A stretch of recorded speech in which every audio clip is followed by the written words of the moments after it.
The film opens in New York City in 1903. A rabbi enters a cobbler's shop to meet with a group from the Jewish community to discuss their problems. The cobbler is given the shoes of a man who is causing them trouble, and he takes them to his stitching machine for repair. His son watches the repair as the cobbler tells him the story of how they acquired the stitching machine. His grandfather did a good deed for a vagrant, and the next morning, the vagrant was gone, but a stitching machine had appeared. Fast forward to the present day, Max owns a shoe repair shop. Outside, he watches a girl named Taryn with her boyfriend, Emiliano. The owner of the barbershop next door joins him and asks about his love life and also asks about his mother. A girl named Carmen walks into the shop. She is trying to drum up support from local businesses, as developers are trying to force out the residents. He suggests that maybe he should sell, but she inspires him with a speech about how his shop is part of what makes the city special.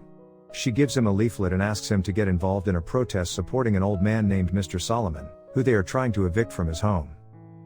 After work, Max goes home and prepares dinner for his old mother, Sarah. The following day, a rude man named Leon comes to the shop. As Max cleans his shoes, he admires Leon's watches. He says he has many and leaves some shoes for Max to repair. He says he'll be back at 6 p.m. to collect them. During the repair, the stitching machine breaks, so he goes to the basement, uncovers an old stitching machine, and uses it to complete the repair. At the end of the day, he's waiting for Leon to collect his shoes. He notices that they are his size 10.5, the same as him, so he tries them on. As he looks in the mirror, he sees Leon's face staring back at his reflection. As he removes the shoes, he returns to normal. He tries the same thing with other shoes, but nothing happens, so he goes back to the basement and uses the old machine to stitch another pair of shoes. When he puts them on and looks in the mirror, his appearance has changed again. He tries again and again, taking on the appearance of many others, including a now deceased man and a transvestite called Marcia.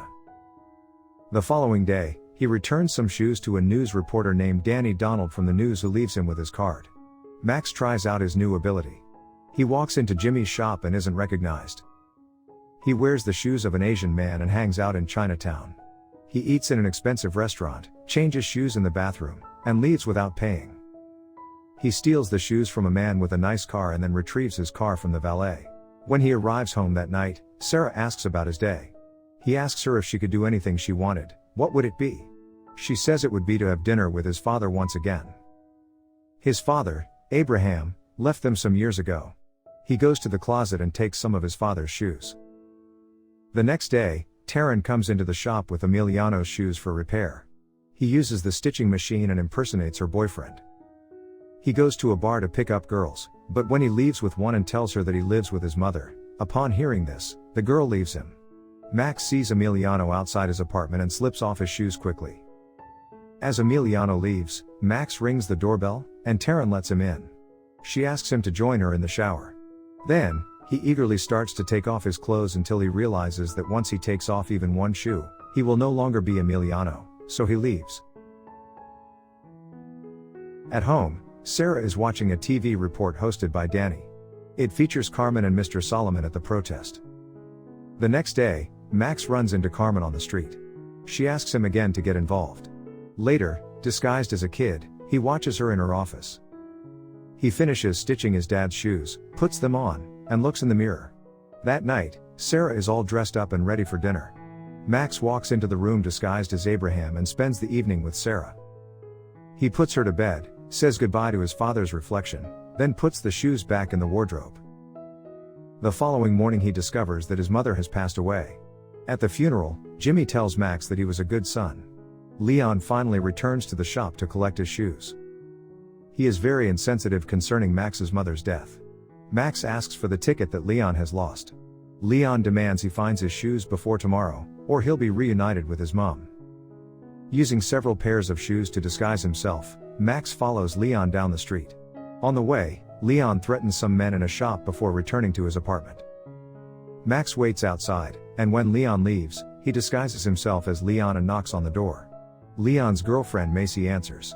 She is angry with Leon as he hit her, and she says she is leaving. Once she is gone, Max searches the apartment. He finds a bag containing guns and weapons and accidentally tasers himself. He regains consciousness sometime later, but as he attempts to leave the apartment still disguised as Leon, he meets the actual Leon at the door. Leon tries to strangle him, but Max uses the taser to knock him out. Max ties him up, and when Leon regains consciousness, Max, now disguised as the kid, demands to know where the watches are. When Leon won't tell, Max leaves the room and returns disguised as Marcia, wearing size 10.5 red stiletto heels. Leon is nervous and tells Marcia where the watches are hidden. Max finds them and puts them in his bag. Suddenly, there is a knock at the door. Leon says that it is his boys and they're all going to pick up $50,000. Max leaves Leon tied up and goes with the boys, disguised as Leon. As they venture forth, they lead Max to a building where a man named Rat Prick is being subjected to a brutal beating. The atmosphere grows tense as the boys prepare to shoot Rat Prick, but Max intervenes, coaxing an apology from Rat Prick before commanding his release. Turd, Max carries on with the boys, and together they reach the residence of Mr. Greenwall. Within the house, Max is handed an envelope of money by Miss Edith. Having completed this transaction, Max returns disguised as Marcia. However, to his surprise, Leon has escaped and now holds Max at gunpoint. A tense struggle ensues, during which Leon strikes Marcia with the gun and attempts to strangle him. Marcia manages to kick off one of his shoes, a move that startles Leon and transforms Marcia into Max. As the struggle persists, Max seizes the opportunity, using the remaining shoe on his foot to fatally stab Leon in the neck. Leon collapses lifeless to the floor. Without hesitation, Max flees the apartment and makes his way home. The following day, he awakens and decides to report the murder to the police. Despite his sincere efforts to explain the events, the police remain skeptical, especially after finding no trace of Leon's body, blood, shoes, money, or weapons in Leon's apartment. Frustrated, Max returns to his shop only to discover the bag containing the incriminating items waiting for him. It's Jimmy, emerging from the shadows, who comes out to inquire about the turmoil. Max confides in Jimmy and reveals his intention to return the money. Jimmy, with a heavy heart, discloses that his father, too, succumbed to such erratic behavior before vanishing. Jimmy shares how his father had become entangled with dangerous individuals who threatened his family's safety, forcing him into secrecy. This revelation leaves Max enraged at Jimmy's silence but an understanding of the promise he was made to keep. Once more, adopting the guise of Marcia, Max arranges to return the money to Mrs. Greenwall. However, this time, the situation takes a perilous turn as her assistant, Brian, knocks out Marcia. Max regains consciousness inside a car, where he overhears a conversation between Brian and Jeffrey about a planned arson at the Grand Street location. Capitalizing on his unexpected transformation, Max steals Brian's and Jeffrey's shoes and manages to escape their clutches. Days later, Max stumbles upon a leaflet left by Carmen, detailing the plight of Mr. Solomon, an elderly man facing eviction on Grand Street. Informed of Mrs. Greenwall's sinister intentions, Max teams up with Carmen to warn Mr. Solomon. Despite their efforts, Mr. Solomon remains resolute in his decision to stay put, even in the face of impending danger. Max borrows Mr. Solomon's shoes and negotiates a deal with Mrs. Greenwall, securing a hefty sum of money and a bus ticket to Chicago for Mr. Solomon. With the aid of clever subterfuge, Max orchestrates a scenario that leads to Brian's arrest and Mr. Solomon's escape. In a climactic confrontation, Max, disguised as Mr. Solomon, confronts Mrs. Greenwall, exposing her treachery through a cunning ruse. This confrontation is captured on camera by Danny Donald and his crew. The next morning, Emiliano's shoes are returned, and Carmen expresses her curiosity about Max's strategy, to which Max remains coy. She invites him to dinner the following Friday, and they exchange contact information. In a final act of deception, Max takes on the persona of Leon to settle matters with Macy, offering her Leon's watches to sell. However, Max's plans are derailed when Ratprick intercepts him at gunpoint, seeking revenge. The encounter takes a surprising turn when the car they are in is suddenly hit. When Max regains consciousness, he finds himself in Jimmy's shop, where Jimmy reveals that he was the one who saved him and disposed of Leon's body.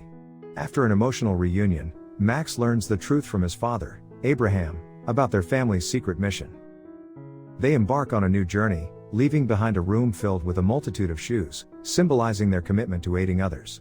As they drive into the city, Abraham narrates the tale of their family's legacy, leaving Max and the audience with a sense of closure and anticipation. Thank you for watching.